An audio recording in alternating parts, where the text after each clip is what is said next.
Selamat hari Minggu, Jemaat GBI Cawan dan Kecapi. Saya akan menginformasikan pengumuman sepekan. Setiap hari Selasa diadakan rumah doa dan mujizat secara online. Acara akan dilakukan via aplikasi Zoom dan gereja mengundang kepada seluruh jemaat untuk dapat bergabung di rumah doa dan mujizat. Link akan diinformasikan melalui grup WA GBI Cawan dan Kecapi. Setiap hari Sabtu, pelayan Tuhan dihimbau untuk mengikuti kegiatan puasa pelayan jemaat. Seluruh pelayan jemaat diwajibkan untuk mengikuti kegiatan puasa tersebut. Ibadah Raya GBI Cawan dan Kecapi tetap dilaksanakan secara online via YouTube, dan seluruh jemaat dapat mengikuti kegiatan ibadah tersebut dan selalu mengupdate kegiatan ibadah di channel YouTube GBI Cawan dan Kecapi.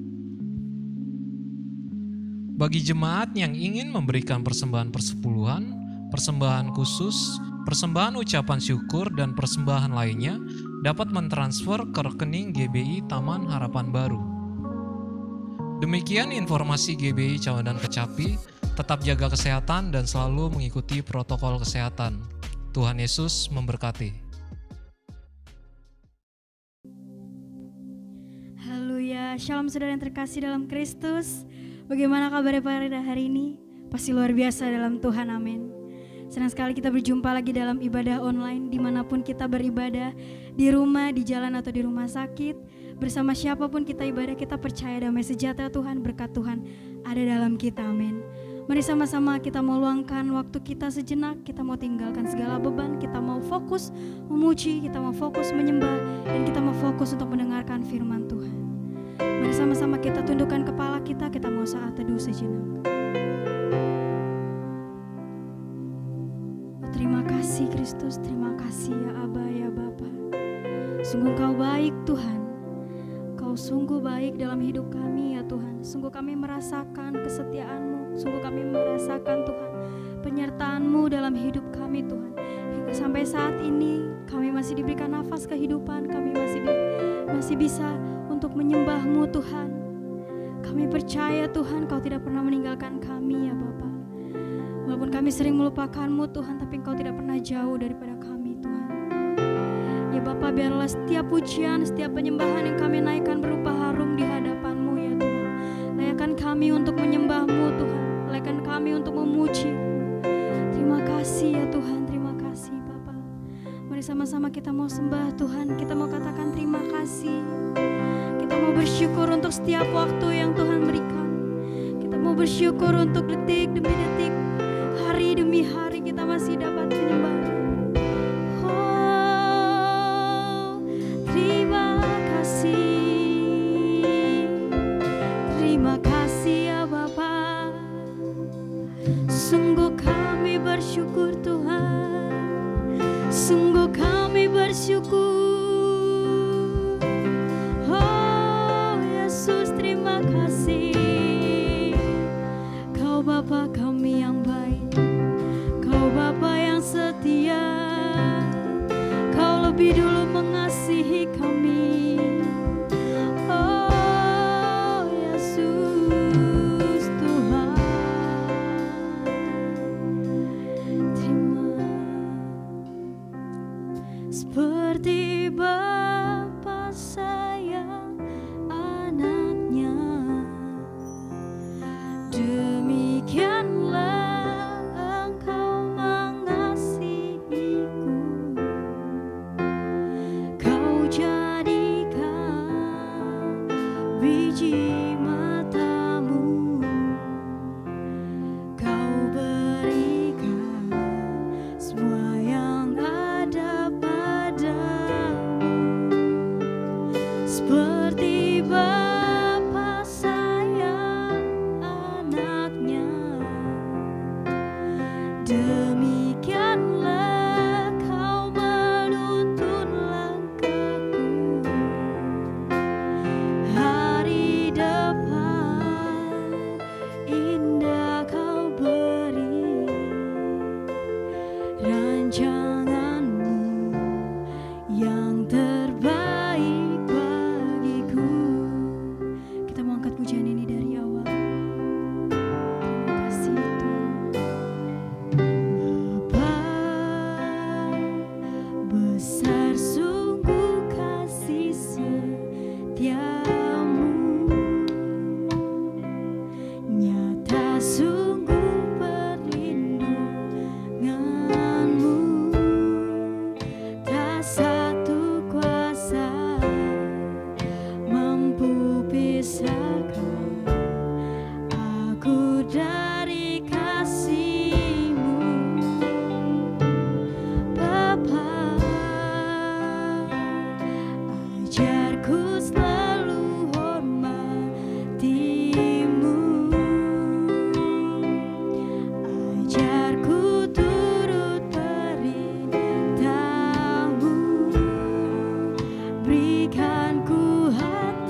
bersyukur setiap waktu, seperti Bapa sayang anaknya, demikianlah Engkau mengasihiku. Kau jadikan biji matamu, Kau berikan semua yang ada padamu, seperti Bapa sayang anaknya, demikianlah Kau menuntun langkahku.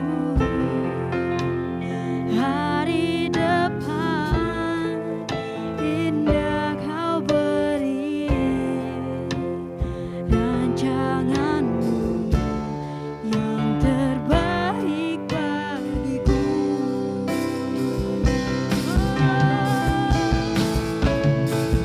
Seperti Bapa sayang anaknya,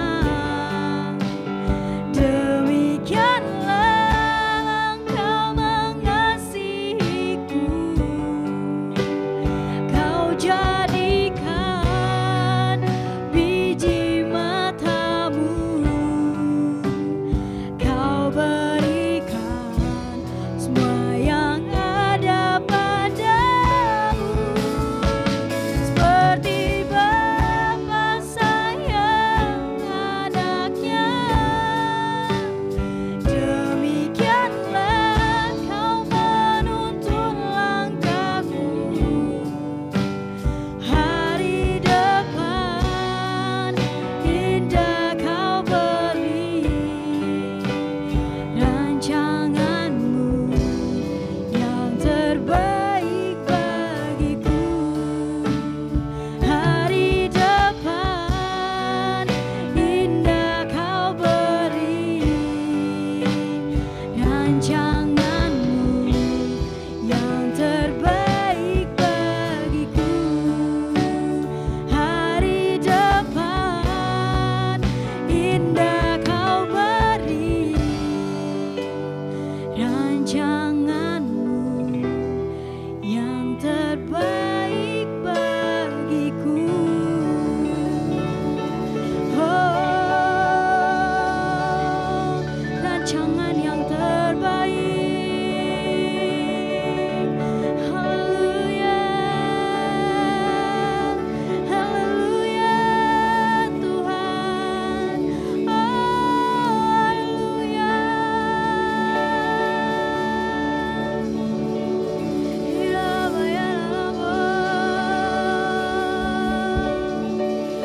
Sungguh kami mengasihi-Mu Tuhan, sungguh kami mengasihi-Mu ya Bapa.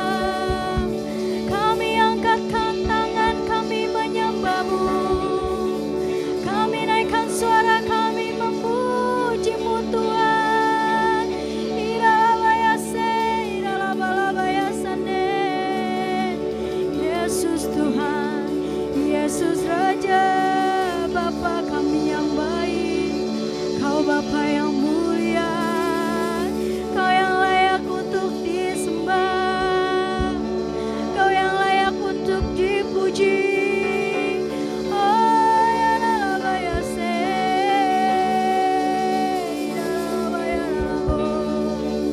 terima kasih Tuhan, terima kasih ya Bapa.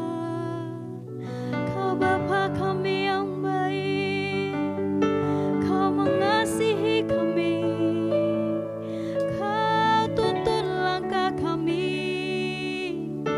Kau berikan rancangan yang baik. Sungguh indah bersama-Mu. Oh, Yesus Tuhan. Oh, ya Allah. Mari sama-sama kita mau sembah Tuhan. Kita mau keluarkan suara, kita memuji, kita mau mengagung-agungkan nama-Nya. Katakan kami bersyukur Tuhan. Katakan kami mau bersyukur.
Bapak Ibu yang terkasih di dalam Tuhan Yesus Kristus, kita akan membaca Mazmur 91 dari ayat yang pertama sampai ayat yang ke-16 secara bersama-sama.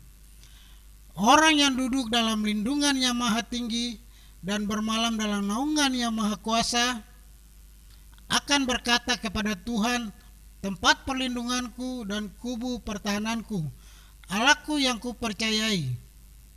Sungguh, dialah yang akan melepaskan engkau dari jerat penangkap burung, dari penyakit sampar yang busuk. Dengan kepaknya ia akan melindungi engkau, di bawah sayapnya engkau akan berlindung. Kesetiaannya ialah perisai dan pagar tembok.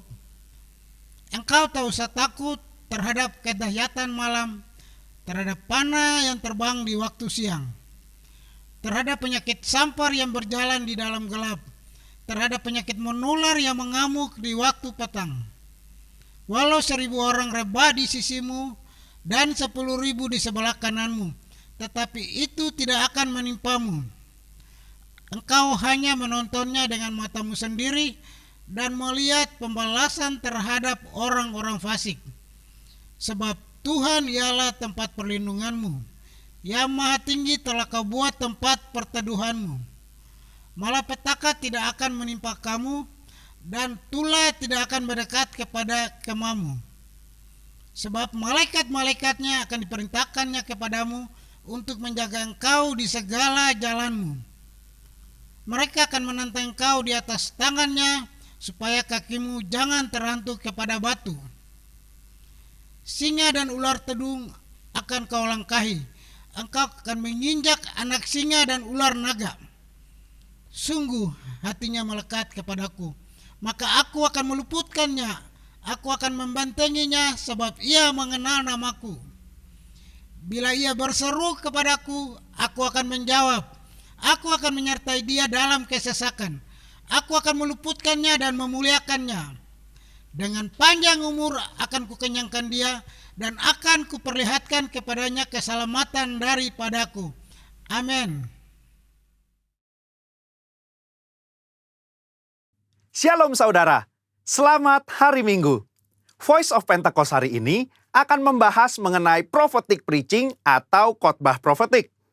Khotbah profetik adalah khotbah yang disampaikan dalam hadirat, pengurapan, dan kuasa Roh Kudus agar kita dapat melakukan kehendak Tuhan di zaman now. Pada kondisi demikian, seorang pengkhotbah dapat menangkap pesan dan tuntunan khusus dari Tuhan melalui Roh Kudus untuk dilakukan pada saat tertentu.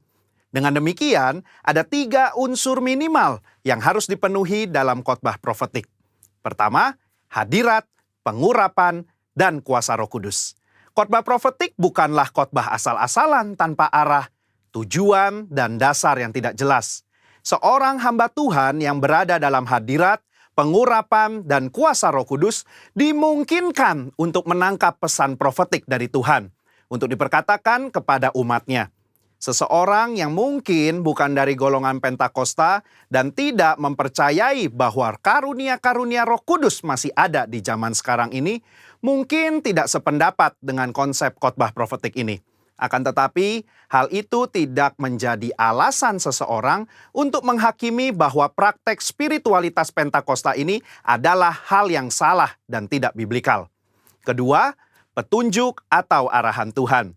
Di dalam Kisah Para Rasul 1 ayat 2, dikatakan bahwa sampai pada hari ia terangkat, sebelum itu ia telah memberi perintahnya oleh Roh Kudus kepada rasul-rasul yang dipilihnya. Ini merupakan gambaran bahwa insan Pentakosta juga dapat menerima perintah dan tuntunan Tuhan melalui Roh Kudus. Dalam ayat ini tidak dikatakan bahwa Tuhan Yesus memberi perintah kepada murid-murid melalui firman Tuhan yang tertulis, melainkan melalui Roh Kudus. Hal inilah yang mendasari bahwa pengkhotbah Pentakosta cenderung membawa dimensi yang baru ke dalam persiapan khotbah, yaitu dengan menafsirkan ayat demi ayat di dalam konteks Alkitab dan tuntunan Roh Kudus untuk pendengar di zaman now. Yang ketiga, kehendak Tuhan pada zaman now. Ciri khas dari khotbah profetik adalah bagaimana memaknai firman Tuhan yang tertulis menjadi tuntunan roh kepada jemaatnya di setiap zaman. Kita percaya Firman Tuhan berlaku dan aplikatif dalam setiap kondisi dan situasi. Nah, hal ini membutuhkan kepekaan dalam mendengarkan suara Roh Kudus atas apa yang Tuhan sedang katakan. Sebagai contoh, di dalam 2 Samuel 5 ayat 17-25, Daud sedang berperang dengan orang Filistin. Sebelum Daud maju berperang, dia bertanya kepada Tuhan untuk strateginya. Dan Tuhan menjawab, "Majulah." Maka Daud maju dan memukul kalah di tahap pertama. Lalu beberapa ayat setelahnya, orang Filistin mau melawan lagi. Dan apa kata Tuhan? Sekarang kata Tuhan, bukan majulah, melainkan janganlah maju, tetapi buatlah gerakan lingkaran sampai ke belakang mereka. Inilah yang dikatakan orang Pentakosta ketika kita menekankan khotbah profetik yang mengikuti tuntunan Roh. Kalau Daud tidak bertanya dan mendengarkan Tuhan pada serangan yang kedua, bisa jadi dia kalah karena berasumsi strategi Tuhan sama dengan yang pertama. Umat Tuhan di zaman now juga harus peka dan dengar-dengaran dengan suara Roh. Apa yang menjadi tuntunannya hari demi hari dan minggu demi minggu. Sehubungan dengan pembahasan ketiga unsur khotbah profetik di atas, maka pesan Tuhan dalam khotbah profetik terkait menengking badai dan masuk dalam persembunyian bukanlah sebuah inkonsistensi maupun khotbah plin-plan yang membuat jemaat bingung, melainkan pesan Tuhan yang progresif terkait dengan apa yang menjadi kehendak Tuhan yang harus disampaikan kepada jemaat untuk dilakukan. Alkitab juga memberikan contoh yang sangat kuat tentang khotbah profetik, di mana para rasul mencari solusi atas sebuah masalah dengan tuntunan Roh Kudus, firman Tuhan, dan komunitas orang percaya saat itu. Di dalam Kisah Para Rasul 15, di sana sedang terjadi masalah di gereja mula-mula, di mana orang non-Yahudi diminta untuk disunat dan mengikuti hukum Musa. Apa yang para pemimpin lakukan di dalam memutuskan hal tersebut? Kisah Para Rasul 15 ayat 15-17, Yakobus mengutip firman Tuhan dari Amos dan dia menafsirkan ayat tersebut menurut konteks pada zaman itu dengan menyederhanakan ratusan hukum Taurat menjadi beberapa hal saja, yaitu tidak boleh makan makanan yang dipersembahkan kepada berhala, jauh dari percabulan dan daging binatang yang mati dicekik, dan dari darah. Ketika mereka mengirim keputusan itu kepada gereja-gereja, itu adalah keputusan Roh Kudus dan keputusan kami. Ini adalah contoh nyata dari khotbah profetik yang menjawab masalah. Yakobus mengutip firman Tuhan dari kitab Amos dan bersama komunitas yang dipenuhi Roh Kudus menafsirkan dan memberikan pesan profetik untuk gereja mula-mula di zaman itu. Hal inilah yang mendasari bagaimana seorang pengkhotbah yang dipenuhi Roh Kudus harus bisa memberikan tuntunan kepada jemaat sesuai dengan kebenaran firman Tuhan pada zaman now. Kesimpulannya, khotbah profetik merupakan khotbah yang dihasilkan dari pengkhotbah yang berada dalam hadirat, pengurapan, dan kuasa Roh Kudus, di mana kondisi tersebut memungkinkan seorang pengkhotbah untuk mendapatkan tuntunan, arahan, dan pesan khusus dari Tuhan melalui Roh Kudus. Sebagai insan Pentakosta, kita juga menerima dan merindukan khotbah-khotbah yang profetik di seluruh komunitas kudus dimanapun kita berada. Pesan profetik ini memungkinkan seseorang untuk menangkap dan melakukan apa yang menjadi kehendak dan tuntunan Tuhan pada zaman di mana ia hidup. Sehingga dengan penuh keyakinan, kita menjalani kehidupan yang berkemenangan bersama Tuhan. Amin. Saudara, untuk penjelasan lebih lengkapnya dari tim teologi kami, jangan lupa buka link yang ada di atas atau scan barcode yang tersedia. Tuhan Yesus memberkati.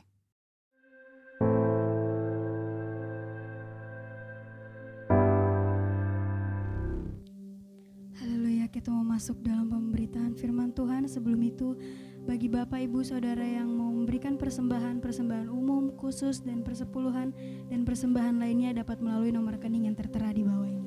Terima kasih, Tuhan Yesus memberkati kita semua.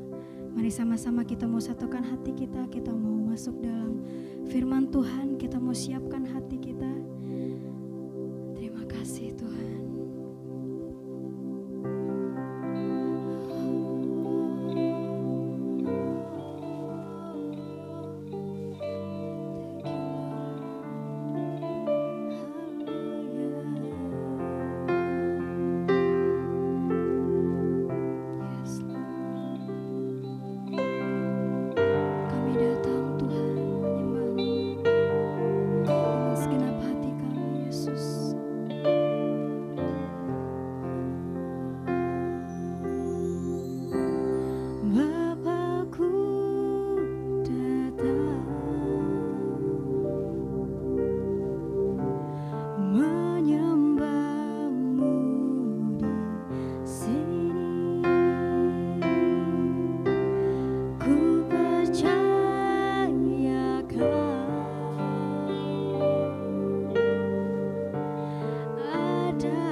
usah ku takut, sebab Kau sertaku. Tak usah ku bimbang, Kau di dalamku. Tak usah ku cemas, Kau penghiburku. Saat ku lemah, Kau kuatku. Ku nyanyi haleluya,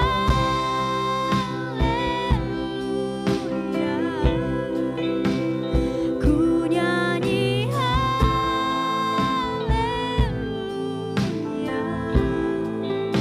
Sungguh Kau hebat, ajaib perkasa perbuatanmu.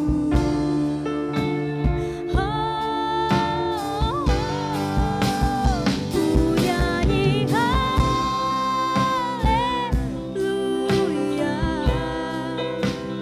ku nyanyi haleluya.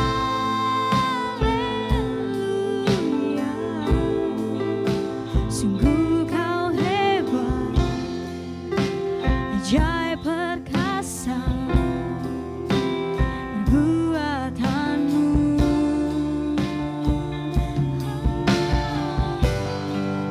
Hidupku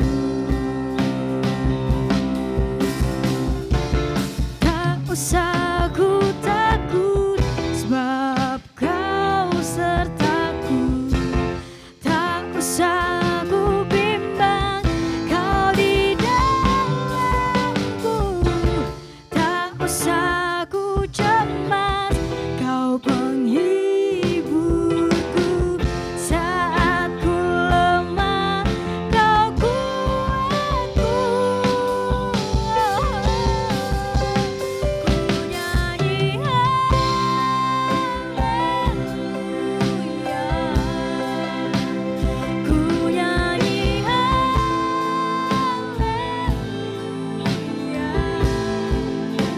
Sungguh Kau hebat, ajaib perkasa perbuatanmu.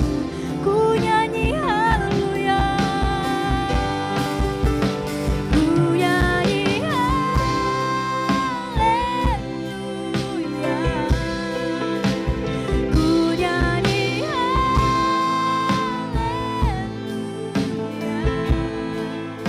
Sungguh Kau hebat, ajaib perkasa perbuatanmu. Di hidupku.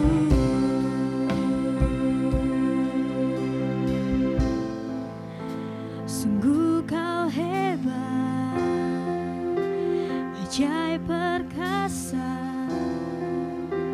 perbuatanmu.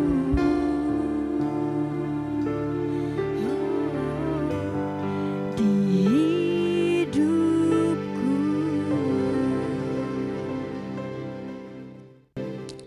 Ya, shalom Bapak Ibu Saudara yang dikasihi Tuhan.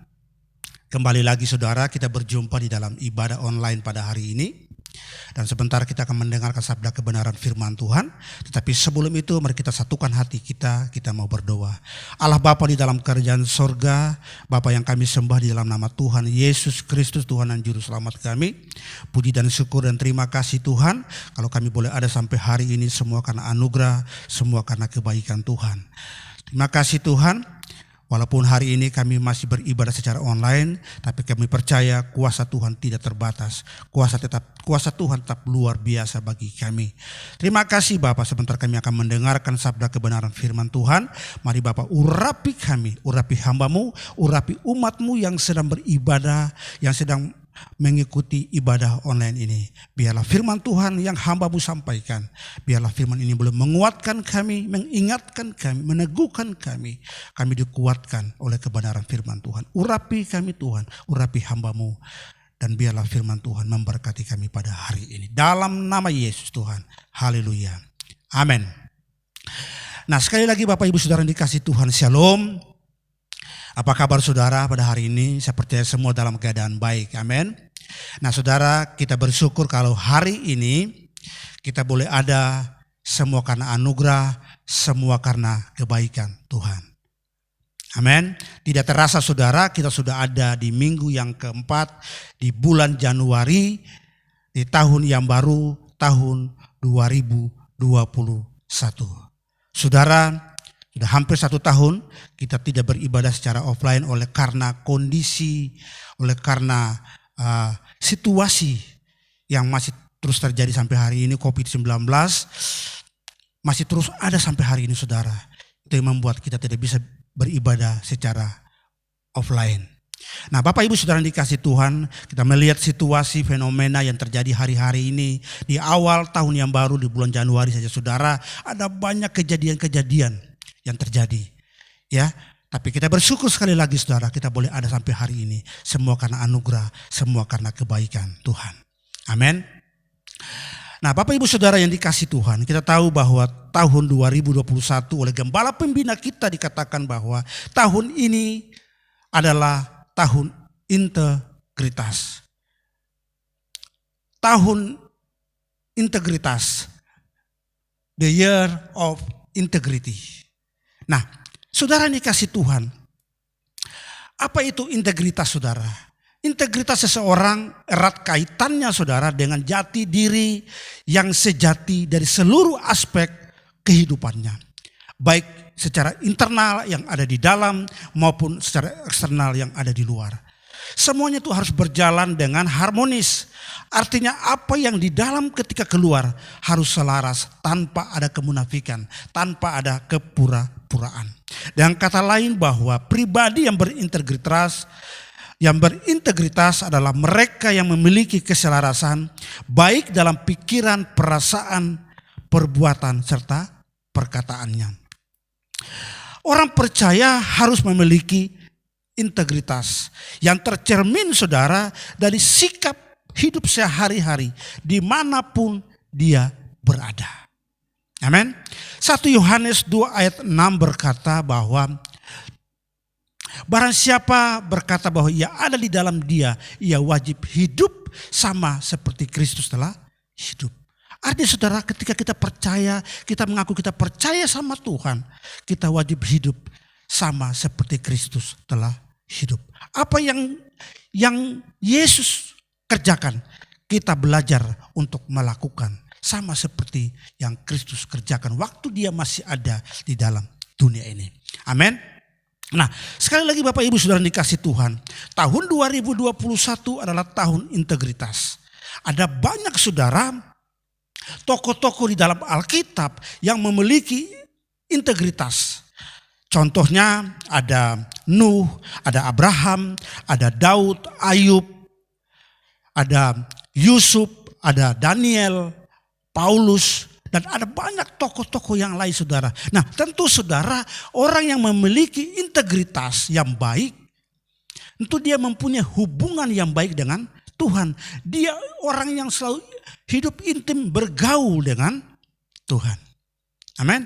Nah Bapak Ibu Saudara yang dikasihi Tuhan, memasuki tahun 2021, tahun integritas ini saudara, bagaimana caranya supaya kita menjadi pribadi-pribadi yang berintegritas.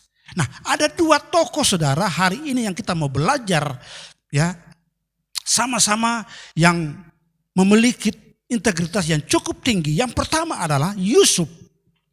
Di dalam Kejadian pasal 39 ayat 1 sampai dengan ayat yang keempat berkata, adapun Yusuf telah dibawa ke Mesir dan Potifar seorang Mesir, pegawai istana Firaun, kepala pengawal raja, membeli dia dari tangan orang Ismail yang telah membawa dia ke situ. Tetapi Tuhan menyertai Yusuf sehingga ia menjadi seorang yang selalu berhasil dalam pekerjaannya. Maka tinggallah ia di rumah tuannya orang Mesir itu. Setelah dilihat oleh tuannya bahwa Yusuf disertai Tuhan dan bahwa Tuhan membuat berhasil segala sesuatu yang dikerjakannya, maka Yusuf mendapat kasih tuannya dan ia boleh melayani dia. Kepada Yusuf diberikannya kuasa atas rumahnya dan segala miliknya diserahkannya pada kekuasaan Yusuf. Nah, Bapak Ibu Saudara yang dikasih Tuhan, kita tahu bahwa Yusuf ini adalah anak daripada Yakub. Yakub ini mempunyai anak 12, mereka semua ada 12 bersaudara-saudara. Yusuf ini dia tidak disukai oleh saudara-saudaranya, tidak disukai oleh kakak-kakaknya, oleh karena mimpi daripada Yusuf, saudara. Sehingga mereka berniat untuk membunuh Yusuf. Tetapi saudara, suatu ketika Yusuf datang mengunjungi saudara-saudaranya di ladang, saudara, maka mereka memasukkan dia ke dalam sumur. Nah, ketika ada orang Ismail lewat, maka Yusuf itu diangkat dari dalam sumur dan dijual kepada orang Ismail.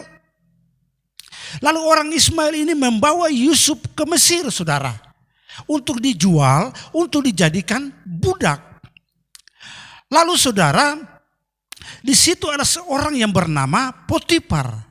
Potifar ini adalah seorang pegawai istana Firaun, kepala pengawal raja, saudara. Mungkin kalau sekarang dia ini jabatannya mungkin setara dengan Menteri Pertahanan, karena sebagai pengawal. Nah, tentu Potifar ini bukan orang sembarangan.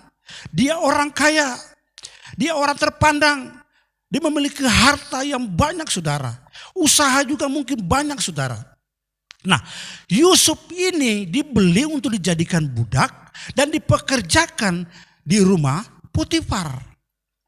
Nah, saudara yang dikasih Tuhan, dengan berjalannya waktu, saudara, ketika Yusuf bekerja di rumah Potifar, lalu Potifar ini, saudara, dia melihat bahwa Yusuf ini disertai oleh Tuhan.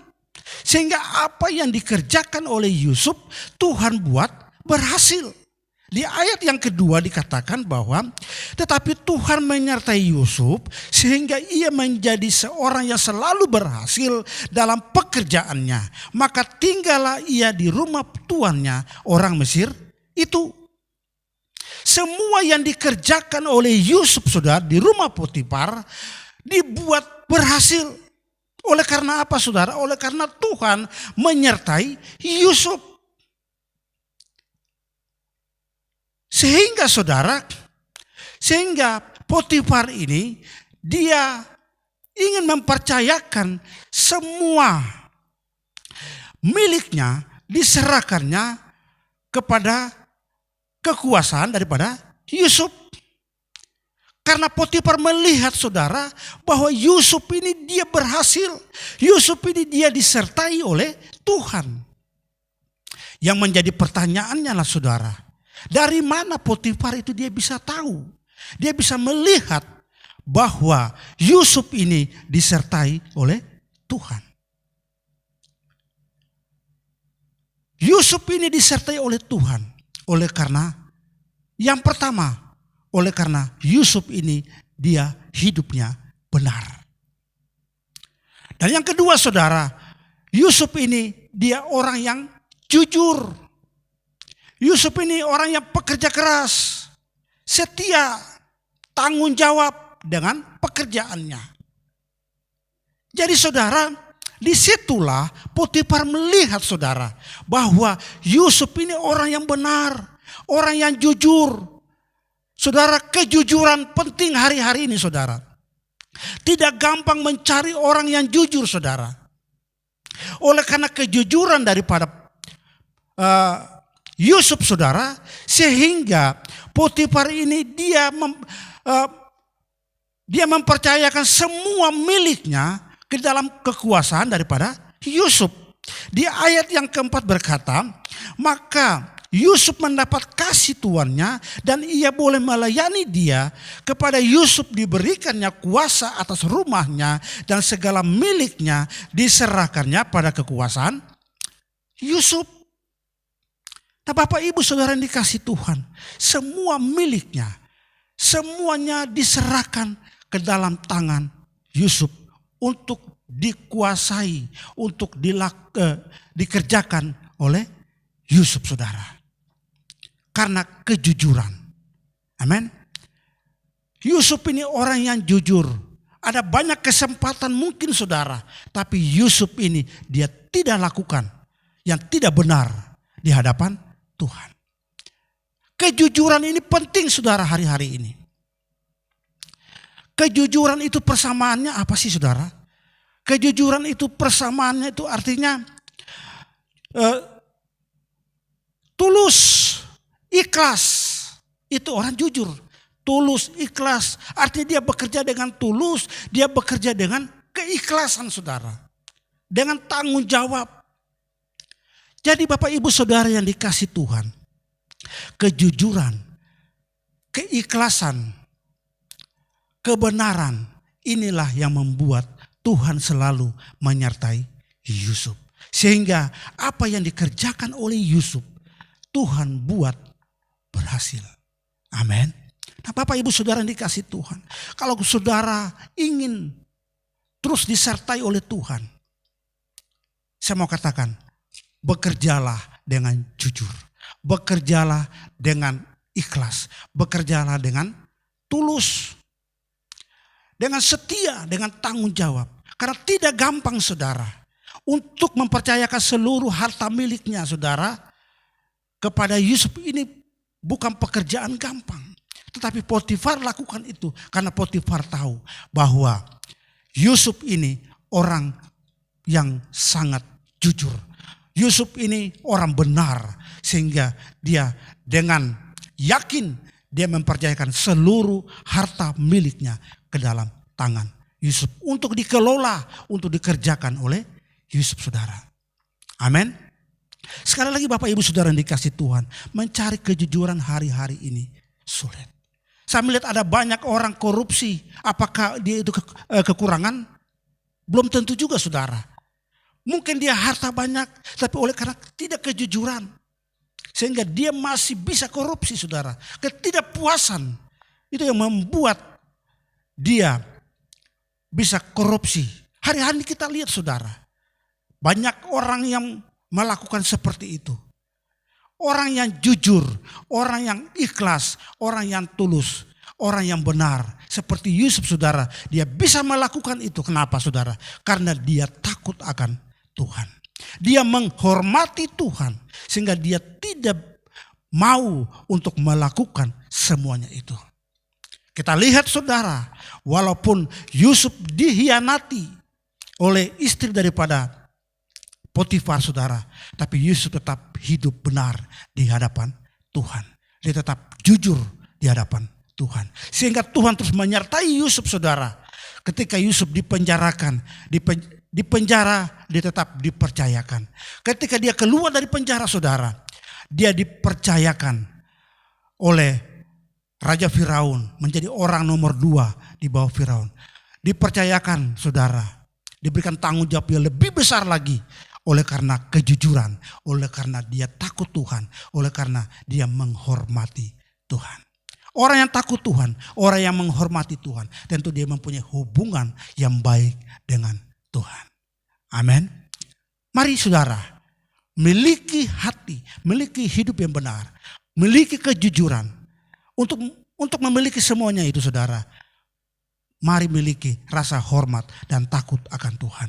Bergaul intim dengan Tuhan. Amin. Jadi yang pertama saudara, integritas yang pertama adalah kejujuran yang dimiliki oleh Yusuf. Yang kedua saudara, integritas yang kedua yaitu Daniel. Ini berbicara tentang komitmen saudara. Di dalam Daniel pasal 6 ayat 10 sampai dengan ayatnya yang ke-12. Demikian firman Tuhan, demi didengar Daniel bahwa surat perintah itu telah dibuat, pergilah ia ke rumahnya, dalam kamar atasnya ada tingkap-tingkap yang terbuka ke arah Yerusalem. 3 kali sehari ia berlutut, berdoa serta memuji Allahnya seperti yang biasa dilakukannya. Lalu orang-orang itu bergegas-gegas masuk dan mendapati Daniel sedang berdoa dan memohon kepada Allahnya. Nah Bapak Ibu Saudara yang dikasih Tuhan, Cerita ini saudara, di mana suatu ketika Raja Darius dia membuat surat perintah, yaitu saudara bahwa dalam 30 hari tidak boleh ada orang yang menyampaikan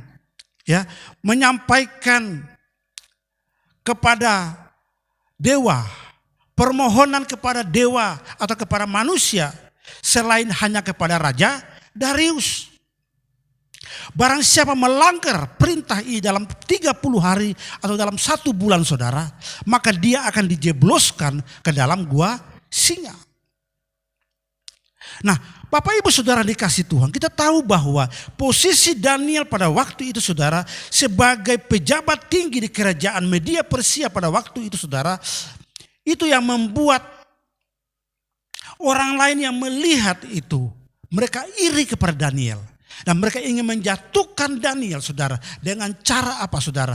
Dengan cara mereka menghasut Raja Darius untuk membuat surat perintah.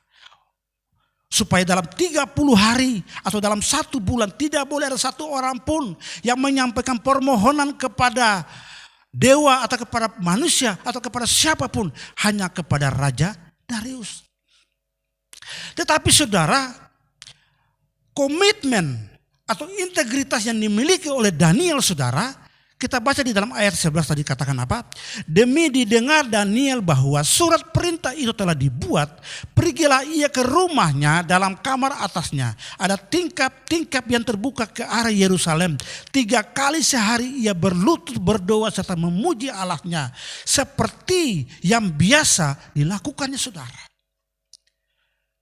Saudara, Daniel dengar. Dia tahu bahwa ada surat perintah yang dibuat saudara. Tapi Daniel yang memiliki integritas yang tinggi saudara. Dia tetap tidak peduli dengan surat perintah yang dikeluarkan oleh Raja Darius. Dia datang ke rumahnya saudara. Dia naik ke lotengnya. Dia berdoa. Dia memuji Tuhan. Seperti yang biasa dia lakukan saudara. 3 kali sehari. Nah saudara, ketika dia sedang berdoa saudara, lalu di ayat yang ke-12 berkata, lalu orang-orang itu bergegas-gegas masuk dan mendapati Daniel sedang berdoa dan memohon kepada Allahnya. Mereka melihat bahwa Daniel ini dia sedang berdoa kepada Allahnya. Padahal saudara, surat perintah sudah dibuat, tidak boleh ada satu orang pun dalam 1 bulan atau dalam 30 hari menyampaikan permohonan kepada siapapun. Tapi Daniel ini saudara, dia melanggar semua itu. Dia memiliki komitmen yang sungguh, dia memiliki integritas, dia tetap percaya hanya kepada Tuhan. Dia tetap berdoa kepada Tuhan. Sehingga saudara, akhirnya saudara, apa yang terjadi? Daniel dijebloskan ke dalam gua singa. Tapi sudah oleh karena pertolongan Tuhan, Daniel diselamatkan oleh Tuhan. Integritas yang dimiliki oleh Daniel adalah komitmennya untuk tetap percaya kepada Tuhan.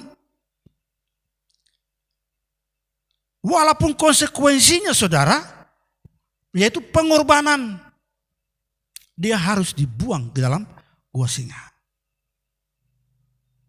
Nah Bapak Ibu Saudara yang dikasih Tuhan, sebagai orang Kristen, sebagai orang percaya kepada Tuhan, apakah kita sudah memiliki komitmen di dalam iman percaya kita kepada Tuhan? Ada banyak orang percaya saudara yang meninggalkan imannya oleh karena banyak hal saudara. Mungkin karena jabatan, kedudukan saudara, sehingga dia tinggalkan imannya. Juga mungkin oleh karena harta, uang, sehingga dia tinggalkan imannya, kepercayaannya kepada Tuhan. Mungkin juga oleh karena jodoh, oleh karena pasangan hidup saudara, sehingga dia meninggalkan imannya. Nah, Bapak Ibu Saudara dikasih Tuhan, Daniel dia memiliki komitmen yang sungguh di hadapan Tuhan. Dia tetap percaya sama Tuhan. Walaupun masalah harus dia alami saudara. Tapi dia tetap memiliki integritas yang tinggi. Dia tetap percaya hanya kepada Tuhan. Sekali lagi saudara, sebagai orang percaya, apakah kita sudah memiliki komitmen seperti Daniel? Integritas, tetap percaya sama Tuhan. Walaupun apapun yang terjadi saudara. Amin. Apapun yang terjadi, kita jangan sampai kita tinggalkan Tuhan. Jangan sampai kita jual iman kita. Hanya oleh karena jabatan, hanya oleh karena kedudukan, hanya oleh karena uang, hanya oleh karena jodoh pasangan hidup. Amin. Nah, Bapak Ibu Saudara yang dikasihi Tuhan, suatu ketika saudara, Raja Nebukadnezar, dia membuat sebuah patung saudara. Lalu dia memerintahkan saudara bahwa jikalau kamu mendengar bunyi sangkakala, seruling, kecapi, rebab, gambus, dan berbagai jenis bunyi-bunyian, maka haruslah kamu sujud menyembah kepada patung yang dibuat oleh Raja Nebukadnezar. Ini perintah saudara. Tetapi saudara, kita melihat lagi saudara, komitmen yang dimiliki daripada Sadrak, Mesak, dan Abednego. Ada 4 orang saudara, Daniel, Sadrak, Mesak, dan Abednego. Mereka juga memiliki integritas yang luar biasa saudara. Mereka tidak peduli dengan apa yang dilakukan oleh Raja Nebukadnezar saudara. Sehingga saudara, di Daniel pasal 3 ayat 16 sampai dengan ayatnya yang ke-18, dikatakan di situ bahwa Daniel 3 ayat 16 ayat yang ke-18. Lalu Sadrak, Mesak, dan Abednego menjawab Raja Nebukadnezar, tidak ada gunanya kami memberi jawab kepada Tuanku dalam hal ini. Jika Allah kami yang kami puja sanggup melepaskan kami, maka ia akan melepaskan kami dari perapian yang menyala-nyala itu. Dan dari dalam tanganmu ya Raja. Tetapi seandainya tidak, hendaklah Tuanku mengetahui ya Raja, bahwa kami tidak akan memuja dewa Tuanku dan tidak akan menyembah patung emas yang Tuanku dirikan itu. Saudara, Daniel, Sadrak, Mesak, dan Abednego, mereka sekali lagi mereka melanggar perintah Raja Nebukadnezar. Mereka berkata saudara, jika Allah yang kami puja, yang kami sembah,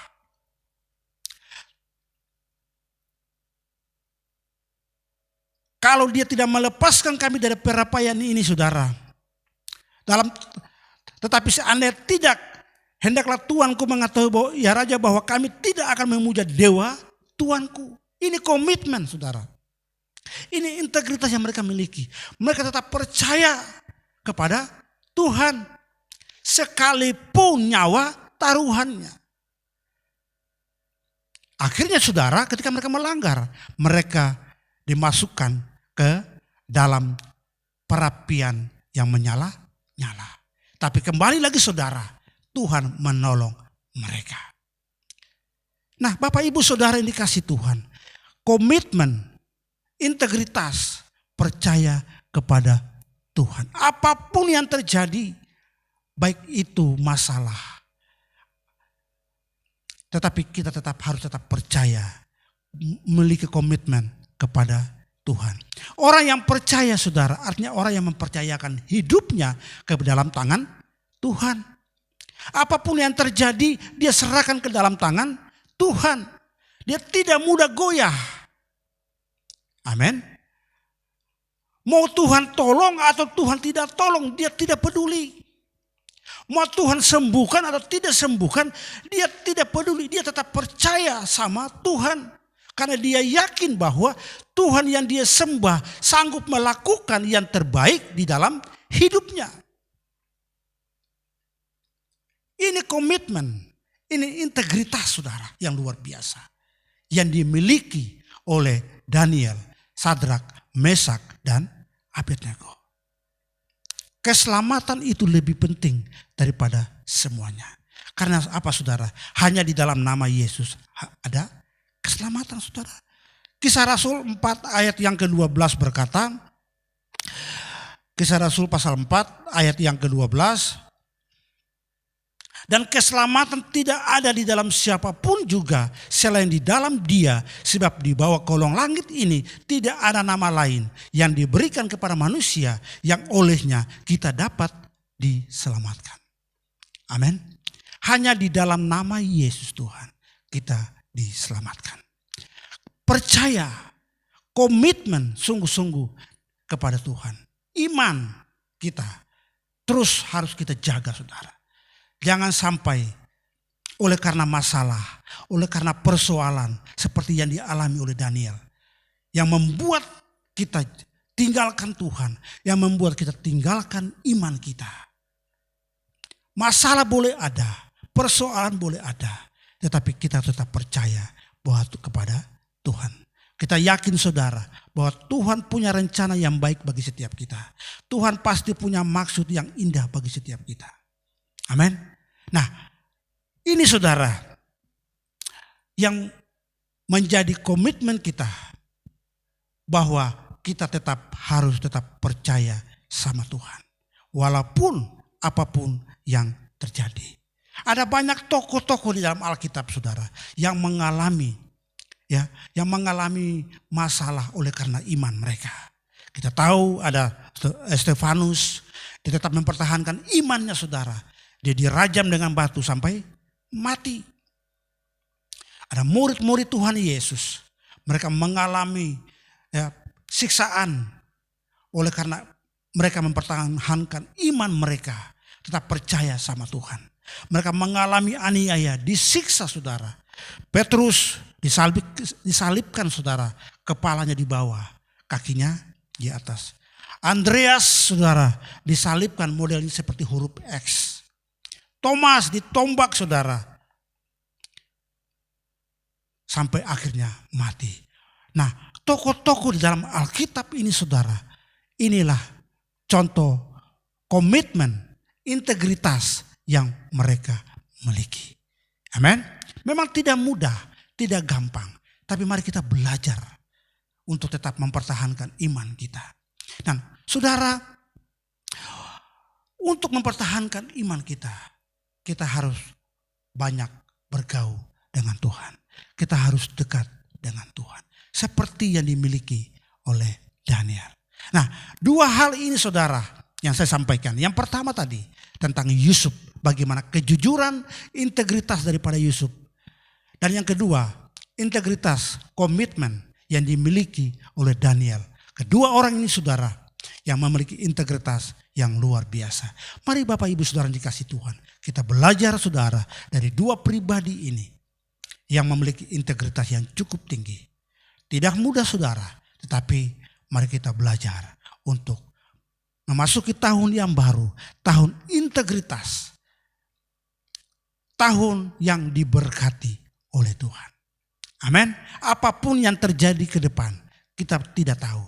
Tetapi sekali lagi, mari kita tetap memiliki hati, memiliki hidup yang berintegritas. Dimanapun kita berada, tunjukkanlah integritasmu. Tunjukkanlah integritas yang kita miliki sebagai orang percaya yang percaya kepada Tuhan Yesus. Amin. Biarlah firman Tuhan pada hari ini boleh mengingatkan kita, boleh membawa kita untuk kita semakin sungguh-sungguh lagi dengan Tuhan di dalam memasuki tahun yang baru, tahun 2021, tahun integritas. Tuhan memberkati kita semua dan mari kita satukan hati kita saudara, kita mau berdoa. Biarlah apa yang disampaikan, firman Tuhan disampaikan pada hari ini boleh mengingatkan kita lebih lagi sungguh-sungguh di hadapan Tuhan. Mari kita berdoa di hadapan Tuhan. Bapa di sorga, terima kasih Tuhan buat firman Tuhan hari ini. Di mana Engkau boleh mengingatkan kami untuk masuk tahun 2021, tahun integritas saudara.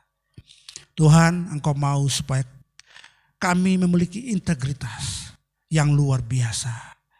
Kami memiliki perilaku yang luar biasa. Seperti yang dimiliki oleh kedua tokoh yang baru saja kami belajar Tuhan, yaitu Yusuf dan Daniel, di mana mereka memiliki kejujuran, mereka memiliki komitmen yang sungguh-sungguh di hadapan Tuhan. Mari Bapa urapi kami, mari Bapa memasuki tahun yang baru, tahun 2021 ini. Tuhan, Engkau membawa kami, Engkau ingatkan kami, supaya di tahun yang baru ini kami memiliki integritas yang luar biasa. Kami tahu Tuhan tidak mudah, tapi kami percaya ketika kami dekat dengan Tuhan, ketika kami berharap sama Tuhan, maka Tuhan akan memampukan kami untuk melangkah, untuk melakukan apa yang menjadi tugas kami, apa yang menjadi kerinduan kami. Supaya di tahun yang baru ini Tuhan, kami semakin diberkati oleh Tuhan. Berkati umat-Mu Tuhan, biarlah hari ini umat Tuhan diberkati oleh Tuhan. Hamba berdoa Bapa, Engkau terus pimpin umat-Mu, jemaat-Mu GBI Cawan dan Kecapi. Di tahun yang baru ini mereka semakin diberkati oleh Tuhan. Mereka semakin dituntun, disertai oleh Tuhan. Mereka diberkati oleh Tuhan. Terima kasih Bapa, terima kasih Tuhan Yesus. Segala pujian, hormat dan kemuliaan hanya bagi Engkau. Di dalam nama Tuhan Yesus Kristus kami sudah berdoa, kami mengucap syukur. Haleluya. Amin. Kiranya Engkau memberkati aku berlimpah-limpah dan memperluas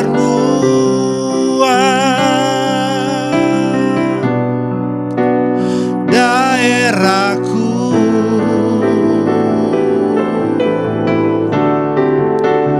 dan kiranya tangan-Mu menyertai aku dan melindungi aku daripada malapetaka,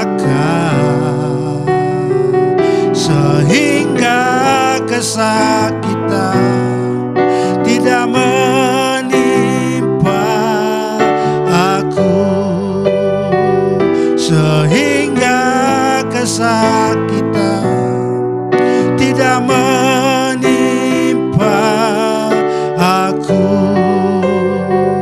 sehingga kesakitan tidak menimpa aku. Biarlah ini yang menjadi doa kami Tuhan. Kiranya Engkau memberkati kami berlimpah-limpah. Engkau yang memperluas setiap daerah kami. Dan kiranya tangan Tuhan yang menyertai kami, melindungi kami dari malapetaka, sehingga kesakitan tidak menimpa kami. Bapak Ibu Saudara yang dikasihi Tuhan, mari arahkan hatimu dan angkat tanganmu di hadapan Tuhan dan terimalah berkat Tuhan. Kasih karunia dan damai sejahtera daripada Allah Bapa di surga, cinta dan kasih sayang daripada Tuhan Yesus Kristus, tuntunan penyertaan Allah Roh Kudus menyertai kita semua mulai dari hari ini sampai kekal Maranatha. Tuhan Yesus datang yang kedua kali menjemput kita semua dan kita boleh hidup kekal bersama-sama dengan Dia bahkan sampai selama-lamanya. Yang diberkati Tuhan sama-sama katakan amin.